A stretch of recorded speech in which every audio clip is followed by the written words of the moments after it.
बच्चों, हम लोगों ने मंत्र का अध्ययन प्रारंभ किया है। इस पाठ को पढ़ते हुए हम लोगों ने यह पढ़ा कि किस प्रकार डॉक्टर चड्ढा जो है वो एक गरीब व्यक्ति का इलाज करने से मना कर देते हैं। गोल्फ खेलने जाते रहते हैं, उसका बच्चा मर जाता है। समय परिस्थिति बीतती है, उनका बच्चा कैलाश जो है, इकलौता बेटा कैलाश, वह लोगों को सांप का खेल दिखाता रहता है। तभी सांप उसको काट लेता है, उसकी अवस्था में मृत्युप्राय हो जाती है। अब उसी के आगे जब वह बूढ़ी स्त्री पूछती है कि कल के लिए तो कुछ है नहीं, क्या करोगे? तब यह बताता है, जाकर झगड़ू साहू से 10 सेर सन उधार ले आऊंगा। उसके पहले के पैसे तो दिए ही नहीं, और उधार कैसे देगा? ना देगा ना सही, घास तो कहीं नहीं गई। दोपहर तक क्या 2 आने का भी ना काटूंगा। इतने में एक आदमी ने द्वार पर आवाज दी, भगत भगत क्या सो गए? जरा किवाड़ खोलो। याद आया बच्चों? भगत भगत वही नाम जिसका बच्चा जो अपने बच्चे को लेकर डॉक्टर चड्ढा के पास जाता है, डॉक्टर चड्ढा नहीं दिखते हैं। अर्थात यह बुजुर्ग व्यक्ति जो हैं वो भगत हैं, जिनका बेटा मर चुका था। इतने में भगत ने उठकर किवाड़ खोल दिए।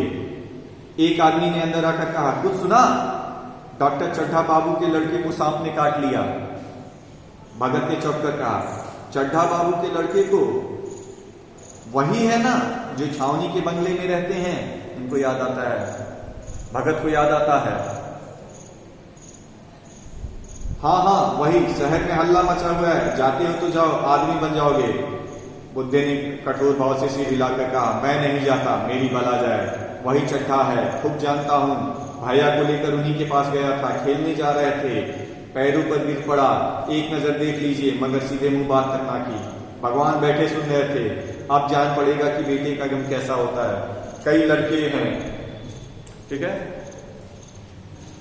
भगत का गुस्सा आक्रोश पे आ जाता है। भगत कहते हैं कि मैं नहीं जाऊंगा। अर्थात भगत सांपों के विष उतारने का कार्य जानते थे।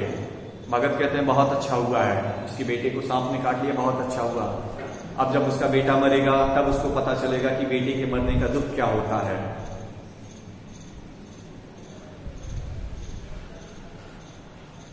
नहीं जी, यही एक लड़का है, सुना है, सबने जवाब दे दिया।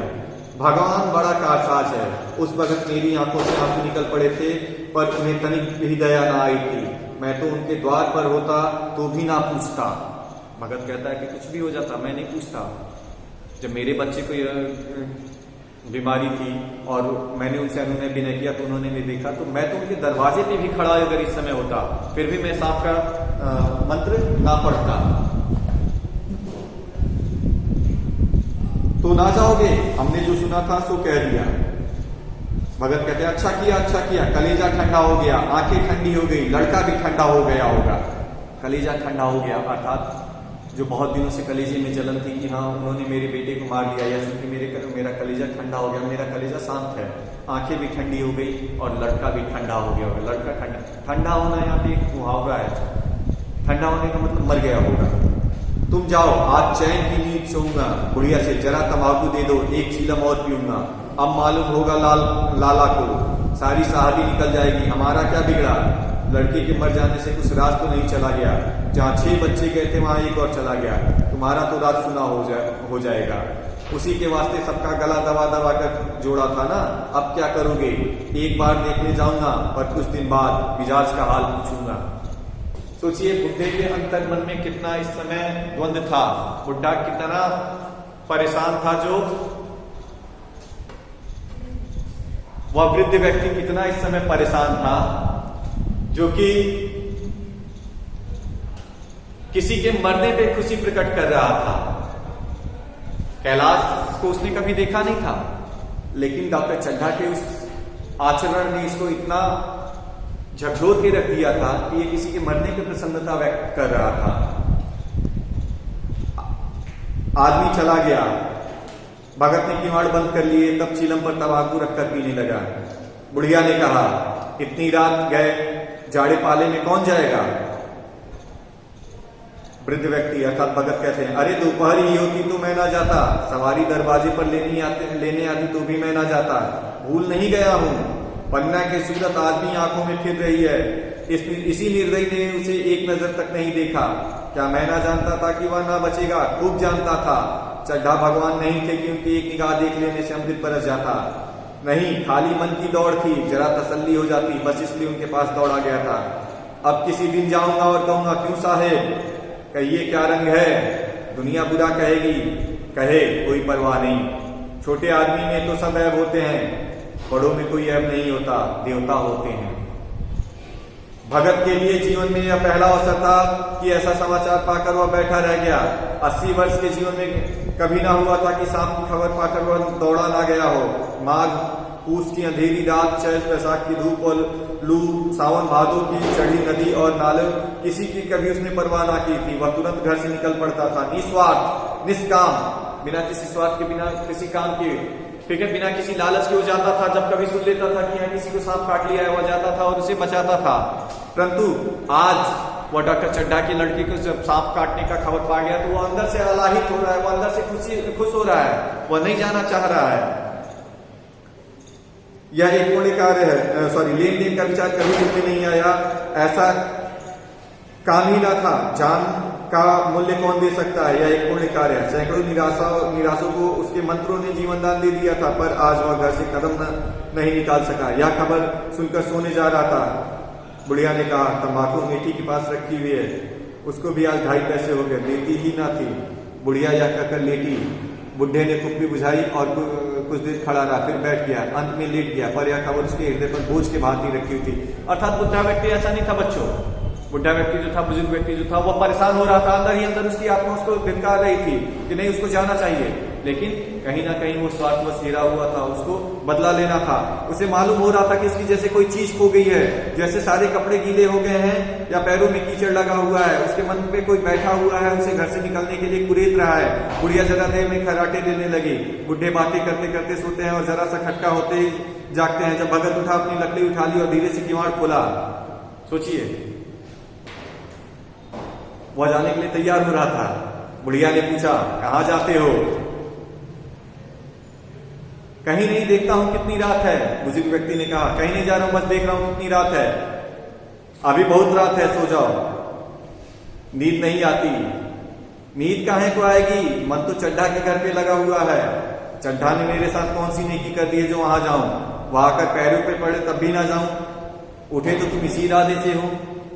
नहीं री पगली, नहीं री, ऐसा पागल नहीं हूं जो मुझे काटे बोए मैं इसके लिए फूल बोता फिरूं। बुढ़िया फिर सो गई। भगत ने किवाड़ लगा दिया और फिर आकर बैठ गया। पर उसके मन की ऐसी कुछ दशा थी जो बाजे की आवाज कान में पड़ते ही उपदेश सुनने वाले की होती है। आंखें चाहे उपदेशक की हो और पर कान बाजे की ओर ही रहता है। दिल में भी बाजे की ध्वनि गूंजती रहती है। शर्म के मारे वह जगह से नहीं उठता। निर्दयी प्रतिघात के भाव भगत के लिए उपदेशक था, पर उसके हृदय के अभागे युवक की ओर था जो इस समय मर रहा था। उसके लिए एक एक पल का विलंब घातक हो रहा था। अर्थात वो कहीं ना कहीं डॉक्टर चड्ढा से जो है, बुजुर्ग व्यक्ति जो है, डॉक्टर चड्ढा से बदला तो लेना चाहता था, लेकिन उसके मन में इस चीज की गलानी हो रही थी कि उसकी वजह से कोई एक युवक जो अभी युवा अवस्था में है वो मृत्यु को प्राप्त करेगा। उसके लिए एक एक पल की दूरी मतलब देरी जो है बच्चों, वह अब बहुत ज्यादा हो रही थी।